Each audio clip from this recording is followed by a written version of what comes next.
Major airlines are cancelling flights and governments around the world are warning of jet fuel shortages. So what's going on? And are our summer holidays really under threat from the Iran war? Let's try and answer some of these questions. The first thing to say is the price of jet fuel has risen faster and further than any oil product, including petrol and diesel. It more than doubled in price after the war began, and it reached a peak even higher than after the Ukraine war and the global financial crisis.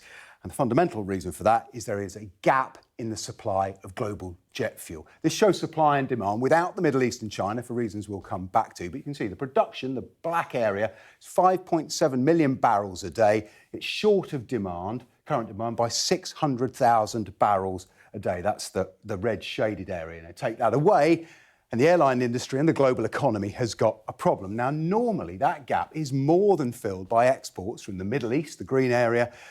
450,000 barrels a day typically would come from the Gulf and 250,000 a day exported from China.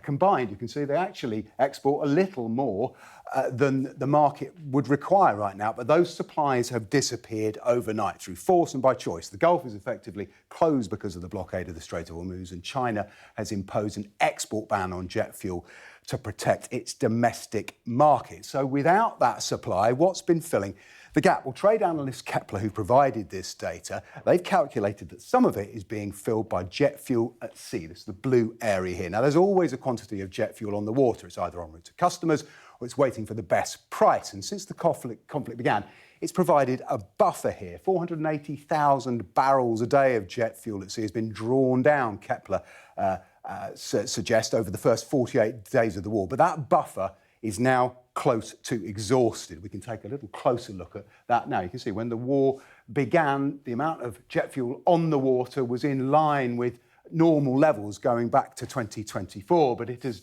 dramatically fallen since the start of March, and that is having consequences for supplies, particularly in Europe. Now, Europe has long had a gap between domestic production, that's the black area here, and demand, the red line, and it typically imports at least a quarter of its jet fuel. Now, these peaks and troughs are just winter and summer demand, but you can see there's been a constant need for imports. And it does look here, as we get to this summer's demand peak, that supply is not keeping up. Now, that is much more acute here in the UK. This shows supply and demand in the UK. The red line is jet fuel demand, and barring the enforced COVID dip in travel, it's essentially pretty constant for 20 years. But domestic production, look what's happened to that. It has declined sharply. If we go back to the late 1990s, 83% of our domestic demand was met by domestic production. By last year, that was down to a quarter. In short, because the number of refineries has hugely reduced, and we have to fill this widening gap with imports. And this chart shows us where we get those imports from and explains why this issue has been discussed in UK government COBRA meetings. The UK is reliant on the Gulf and three countries in particular for 60% of all imports. Almost half of it comes from Kuwait, with the balance from Saudi Arabia and the UAE. And just a little reminder of why that is a problem. Here's a map of the Gulf. There's Kuwait up at the western end, Saudi Arabia, enormous oil producer on the southern side, and the UAE. What have they got in common? They're all the wrong side of this, the Strait of Hormuz. That's put pressure on domestic fuel reserves, the supplies held in tanks around the world. This chart shows us those nations and how much they keep. Now, some choose to have a lot. Japan, 25 months, more than 2 years' worth.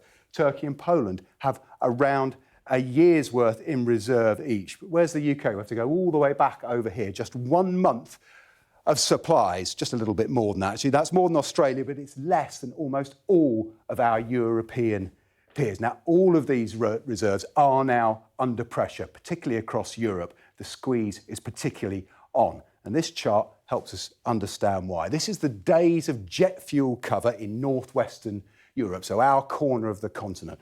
And we can see that the number for April, the most recent one, again, it's in line with a little bit more than the average number back into last year. But this Kepler forecast says this reserve is going to decline rapidly in the current conditions, down to perhaps just a week's worth of fuel in reserve by the autumn. Now, we should stress this is based on domestic refinery production and demand. It's not a prediction of imports and exports and measures that will be taken to keep supplies flowing, but it does explain why airlines are taking drastic action. That's a Lufthansa plane. Earlier this month, Europe's second largest carrier announced it was cancelling 20,000 flights to save 40,000 tonnes of fuel. That is a direct response to the price. It's simply no longer viable for those flights to be run. And Lufthansa is not alone. This shows us airlines that have cancelled flights and cut capacity. The deeper the red line, the more they've made cuts. So we see Qatar and Etihad, the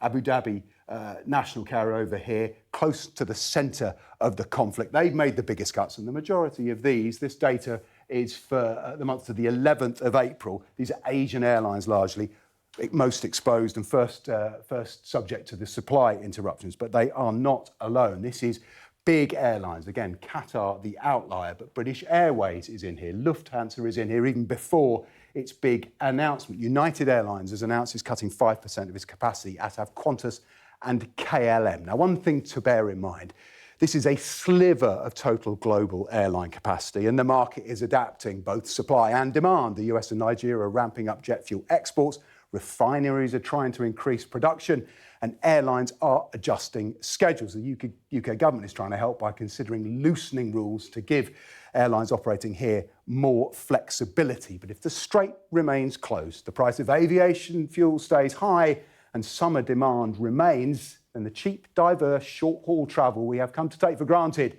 it will come under genuine pressure.